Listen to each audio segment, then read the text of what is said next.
Phil Spencer is coping pretty hard right now, and he's getting chewed out by gamers left and right because people see right through what's happening right now. And Steam is eating Microsoft's lunch with their announcement of the Steam hardware.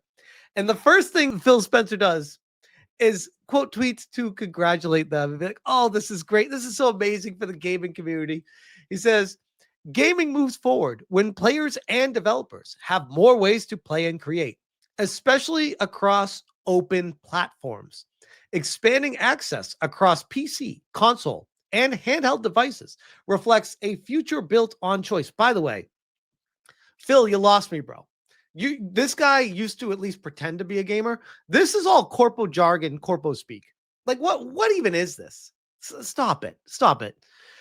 Core values that have guided Xbox's vision from the start.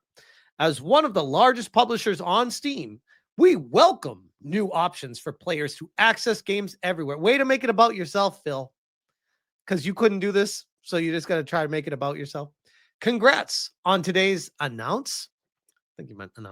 To which I replied, this could have been you guys, but lack of vision and leadership led to someone else picking up the slack. And I've gotten a lot of people that have on board with that, actually. I thought I'd get a lot more pushback, but John Gets Jolly says, this is final nail for Xbox consoles. It will play all their games without having to deal with Microsoft and cost less than that PC Microsoft will call a console next gen. Yep. 100%. We already had Sarah Bond going on in an interview trying to mentally prep gamers for more expensive consoles and Xbox raising their prices of everything to make it seem like this is just the direction it's all going. And while we don't know the cost yet for the Steam machine or what Valve is planning on doing with the VR and anything that they're making, I would imagine it's going to cost less than whatever the hell Microsoft is making, because Sarah Bond said it was going to be something that was expensive. This doesn't strike me as that. Like, it strikes me as it's going to cost money. I'm guessing somewhere around $800 might be a little bit high. Anything less than that, it's going to be a huge market disruption. Broken Messiah says, seriously, you would think they would have gotten ahead of all this with announcing their own device. Exactly. And then we have other people. Good Lord, JT, they are working on theirs. Hopefully announced next summer. I understand that, dude. My comment says, your lack of vision and leadership led to someone else doing it now. They did it now. What are we waiting for next summer? We have it now. What is it? What is Microsoft doing that's going to be better than this and more affordable than this? What are they doing? I would love to see it. And even if you could say it is better because it has better specs or whatever, is it going to be more affordable, more versatile, more flexible with the games you already own, not just Microsoft ecosystem games, but Steam games across all the publishers in the land? So back and forth, people pushing back and forth on it. But I do think it's fascinating that Phil Spencer is trying to get ahead of it, to be like, yes, I'm part of this. Like, no, you're not, bro. No, you're not. You've been failing gamers for the better part of the past 5 years or so, yet you're still the head over there. I don't know. If I was in charge of you, I'd be having some serious conversations right now, and we'd be looking for a replacement. That's just me, though. We got Cabrutus, who says, the next Xbox has just become obsolete before even being launched. Well said. Noir says, thank you, Steam. Now that Xbox has decided to stop competing seriously in the console market, this is what we needed. We cannot allow for PlayStation to be left unchecked. I would push back and say Xbox has, quote unquote, theoretically not stopped competing. They're supposedly working on something right now, but it's not available, and it may not be available for a while. Destin, who's I believe he's former IGN, he says, Steam just beat Xbox to market. Valve is gunning for Windows big time. Again, this is, if I was Microsoft, I'd be like, shit. Xbox brand is officially dead after this. This is the nail in the coffin for Xbox, because they just came in and stole the lunch of the entire angle that Microsoft was trying to do. Microsoft had, we'll say, a decade to get their shit together and do this, and they never did. And people have been waiting for this. And it's not just me. Everyone's been saying, this is what you need to do. Make your console a mini PC and make it an open environment so that people can utilize it in more than just a walled garden of just Xbox games. That if you're buying a Microsoft product, Microsoft already has Windows, bro. You already have the foundation to do this, and you don't. So Steam comes in, Linux is on the rise, and Steam works in conjunction with Linux already on the Steam Deck. People are taking to it. They're taking your lunch right now. You lost, Microsoft. Here it is. That Microsoft has turned into Sega. They're gone from the consoles after this. I would almost say it's so crazy how big of a atom bomb drop this was today that Microsoft might be having conversations of canceling what they were doing and being like, it's just not worth it. This is too good. We can't compete with this. Or we could compete with it, but financially, it's too much of a risk. We've already been losing so much on the last generation. We can't do it again. Steam did it better. And yeah, this is proof positive of it. Legacy Killer says, new Steam machine comes at a perfect time. Valve truly could make a huge impact on the console space at a time in which competition is badly needed. Also might be a death sentence for Xbox. Wholeheartedly agree, by the way. Not just me. I mean, as we're going through these, we're seeing what everyone's saying. And it's a very similar sentiment across the board, where it's like, this is such a big deal.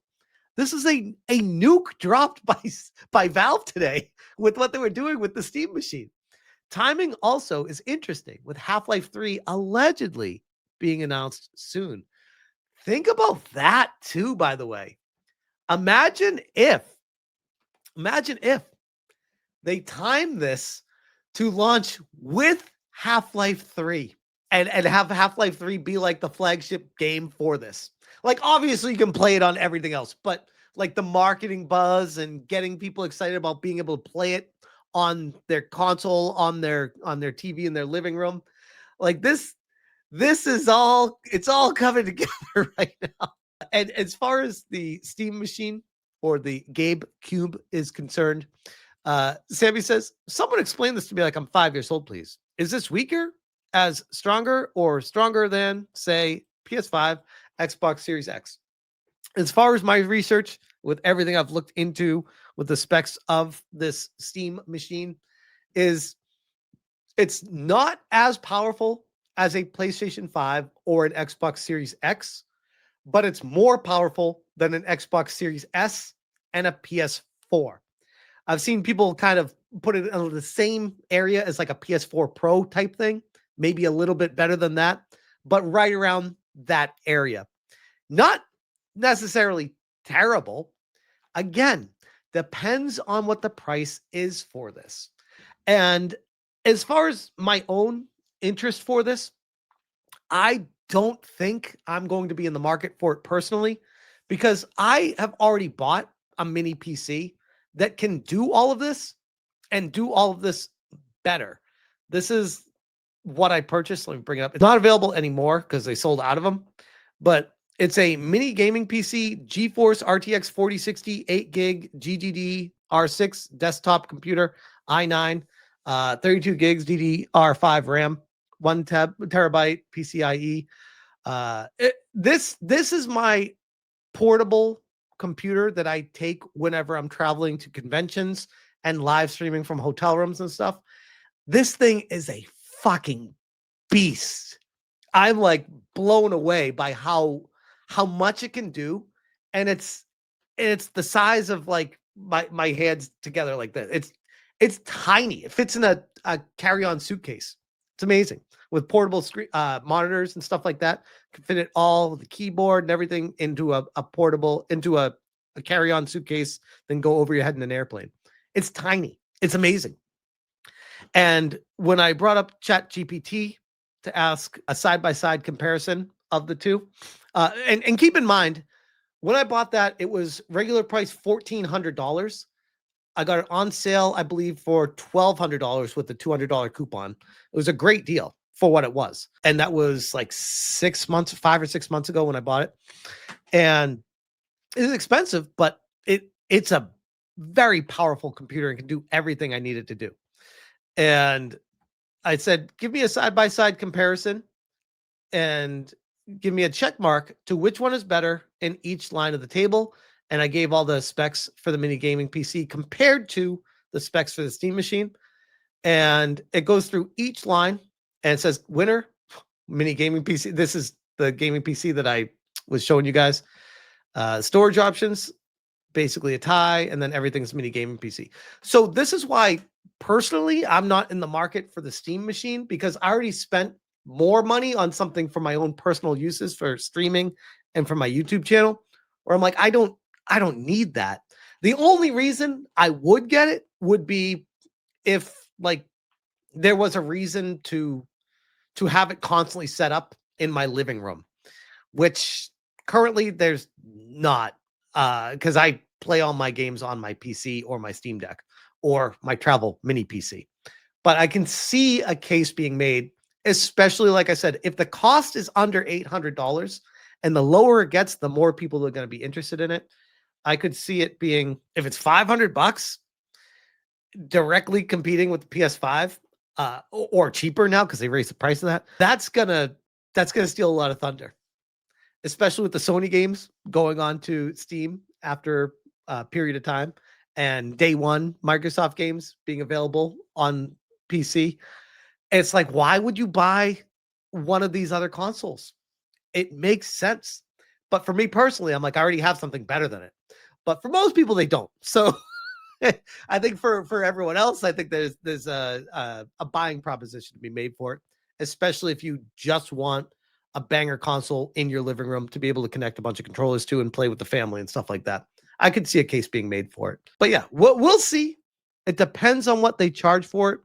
But I will go back to, before I end this video, how it's interesting that Phil Spencer is basically trying to save his career right now by pretending it's all part of the plan, guys. This is great. Let's congratulate Valve for this stuff that he's, he was grinding his teeth when he wrote this. He had to be, because he knows what just got announced today goes directly on him. Like, bro, this is what you were supposed to be in charge of doing. What the hell have you been doing for the past 5 years, man? Come on. A lot of cope. But anyways, we'll see. But for now, I'll leave that one right there.